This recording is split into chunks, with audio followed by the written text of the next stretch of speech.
A ver, ¿qué tantas extensiones necesitamos? Podemos ir en pelotas. Soy un poco hipócrita porque ahora mismo tengo un palo de selfie grabando, zapatillas en la mano, camiseta, pantalones, las llaves de casa, gomina en el pelo. O sea, que extensiones sí, las llevo. Vale, pero no necesitamos ni una. Las extensiones del runner. Y tiene que ser del runner, porque del corredor no es lo mismo. O del running.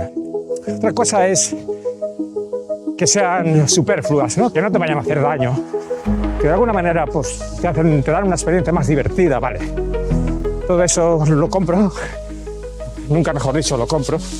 Si te da un punto de diversidad a la actividad, como puede ser medir tiempos o llevar un reloj hasta allá, un campanario ahí en la muñeca, si te aburre correr.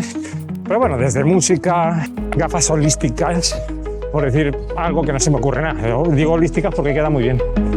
Mirad, aquí está la desembocadura del río Magro con el Júcar, que a partir de hace 5 meses que ya lleva agua, el Magro. Siempre lleva agua, no sé qué ha pasado. Desde que ocurrió lo de la riada, pues no sé. Ahora siempre lleva agua, pero era un río seco. Pues ya no es seco. Misterios de la naturaleza. Esperemos que sea naturaleza. Al final, los manipuladores también han salido de la naturaleza. No estoy juzgando nada, ¿eh? Me refiero a que todo lo que sea artificial también es natural. Muchas veces es necesario. Conforme nos hemos montado el chiringuito, los humanos, claro. Es necesario en sí mismos. Para los animales no saben nada, por ejemplo. Históricamente, los atletas de países en vías de desarrollo siempre han corrido más rápido que los atletas de países tecnológicos. ¿Y si las tecnologías de las zapatillas fallan? Desde pequeñitos nos embutieron los pies, casi de forma perpetua, en un oscuro y calentito calzado, dando prioridad a una sensación de comodidad inmediata, sin tener en cuenta el largo plazo, provocando atrofia. Pocos consiguen reconocer este error, mirando hacia otro lado. Aún así, el efecto zapatillístico corrector no es igual para todos.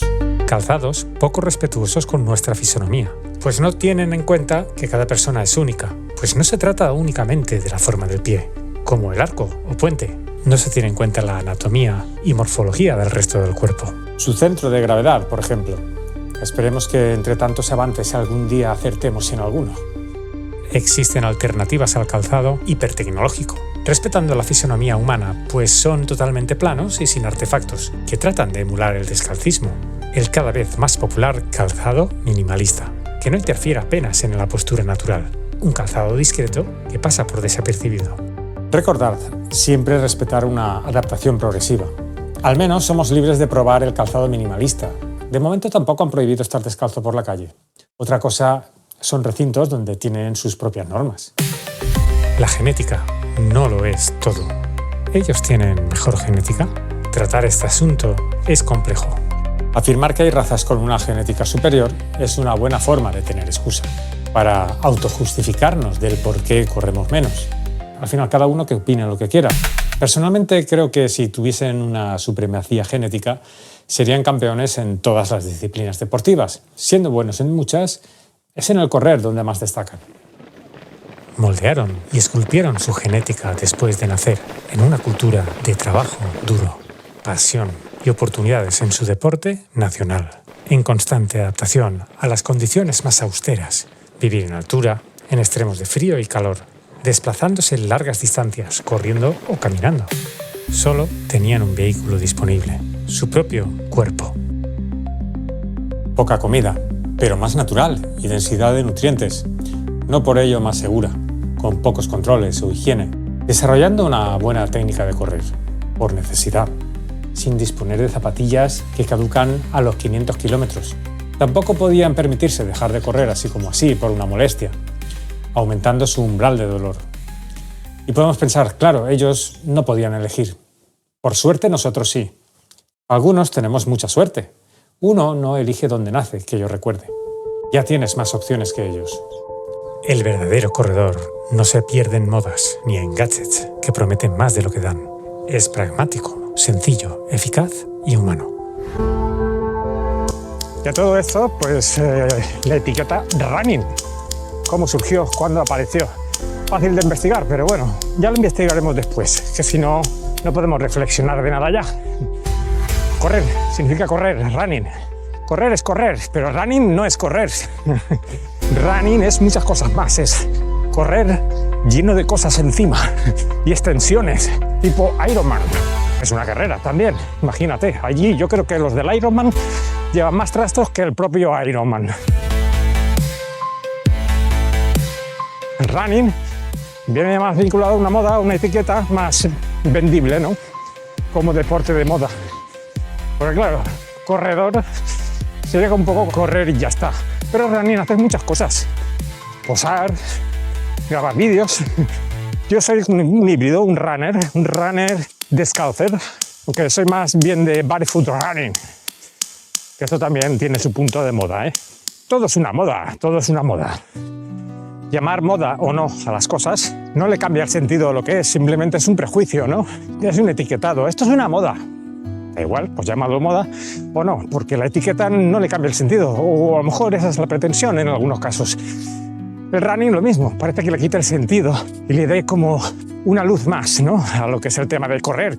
Primero empieza por correr, y luego ya apúntate al running. No, bueno, haz lo que te dé la gana, está claro, pero prepárate. Prepárate para posar, prepárate para hacer grandes marcas, bajar de 3 horas, bajar de 35 en 10K. Tiene que ser los puntos clave esos, o 40, bajar de 40. 41 ya no me vale, o 3 horas 1, eso es una desgracia. Por 1 minuto, con tanta carrera, anda, que ya te vale. Pues hay que tener huevos de hacer 3 horas 1, ¿eh? Incluso pudiendo ir a menos. Modo reto. También nos gusta a algunos luchar contra esos estereotipos, ¿no? Nos gusta no ser como muy borrego, ¿no? Es decir, no hay que bajar de las 3 horas sí o sí, hombre. Pues no, la sociedad te dice que tienes que bajar de 3. Y ahora estamos con las 2 horas también de la maratón. Parece que estas tonterías nos hacen avanzar como especie. Así es que, bueno, tampoco vamos a estar en contra. Hablando de etiquetajes, de la etiqueta running.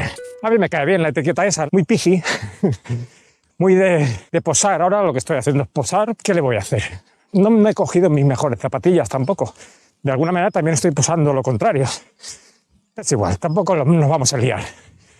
No vamos a juzgar nada, todo está bien. Seguir con vuestros propósitos, con vuestras ilusiones y sobre todo, disfrutar. ¿Eres realmente libre de decidir o tienes algún condicionante a tu alrededor? Nos dijeron cómo vestir, cómo correr, cómo medirlo todo. Pero el cuerpo no entiende de tendencias. Solo necesita tierra, constancia y silencio. Ser un corredor pragmático es volver a lo esencial y avanzar, aunque el mundo diga no es suficiente. Ya tienes todo lo que necesitas.